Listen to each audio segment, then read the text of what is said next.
Bonjour, bienvenue dans ma librairie. Nous sommes à Montréal le 11 juin 2015. Mon nom est Bruno Lalonde. Aujourd'hui, je vous parle de Thomas Mulcair, qui est là, je n'aperçois plus de ma vitrine qui est derrière. Alors, qu'est-ce que je voyais quand je voyais Thomas Mulcair? Eh bien, je voyais un homme avec un ventre très proéminent, marchant d'un pas décidé, et derrière lui, ses deux attachés, des attachés de presse ou ses deux employés, deux femmes, deux charmantes femmes, les bras surchargés de dossiers et qui trottinaient derrière l'impérial Thomas Mulcair.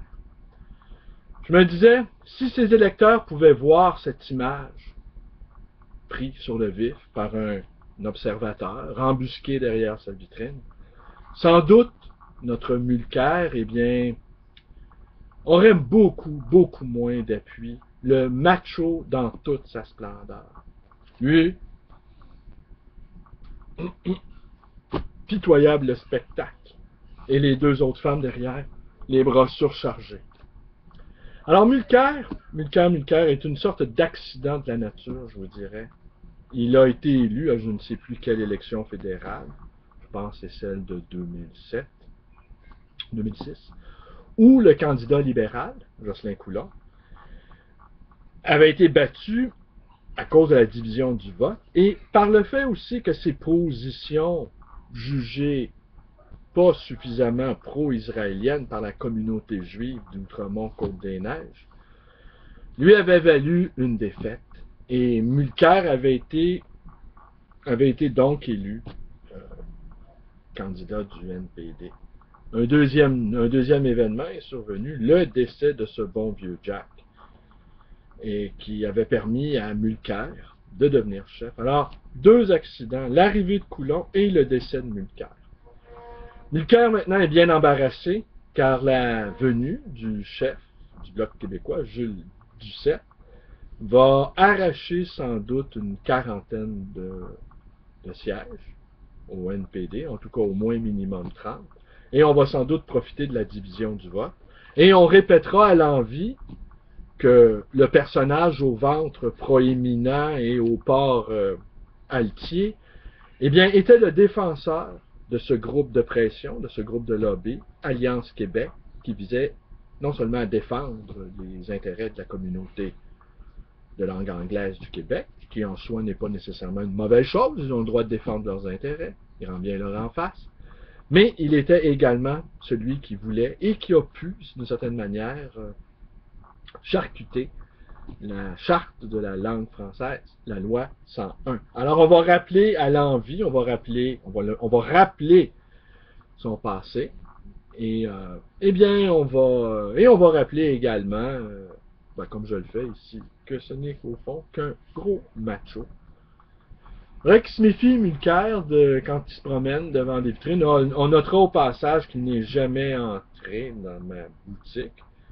Et je vous rappellerai aussi, petit amusant, que lors de l'élection de 2008, ouais, parce qu'en 2006, Harper avait pris le pouvoir au gouvernement minoritaire, eh bien, j'avais des candidats conservateurs qui fréquentaient ma boutique, Gilles Dupuis, pas Gilles Dupuis, Gilles, ça va bien, Gilles Duguay, voilà, Gilles Duguay, qui a été ambassadeur du Canada à Paris, eh bien, lui s'était porté candidat du Parti conservateur. Et j'avais affiché dans ma vitrine, toujours la même vitrine, l'affiche de Gilles Duguay. Et les gens étaient bien étonnés, mais j'expliquais que, c'était un peu de l'humour et en même temps, j'aimais bien cet homme-là et que je soutenais sa candidature. Il avait beaucoup aimé son expérience. Il faisait du porte-à-porte. Il se promenait à pied, inlassablement, il sillonnait le quartier Côte-des-Neiges, Outremont. Et Gilles Duguay, donc, pendant cette campagne-là, est venu avec le ministre Jason Kenney, me rendre visite à ma librairie. Il parle d'un excellent français, on s'est serré la main. Et je ne sais trop si Duguay, qui est un personnage affable et un peu très diplomate, eh bien, m'avait sollicité pour être candidat conservateur. On a besoin d'individus comme toi, des anciens indépendantistes. Enfin, je suis toujours indépendantiste. Pour se porter candidat dans notre parti, je serais accueilli à bras ouverts parmi les conservateurs. Allez, je vous quitte là-dessus. Passez une belle journée. Je vous reviens en direct. Non pas de ma librairie, mais de ma vitrine. J'ai toujours pas reconfiguré mon truc. Je fais toujours des vidéos en parallèle. Maintenant, je me dédouble.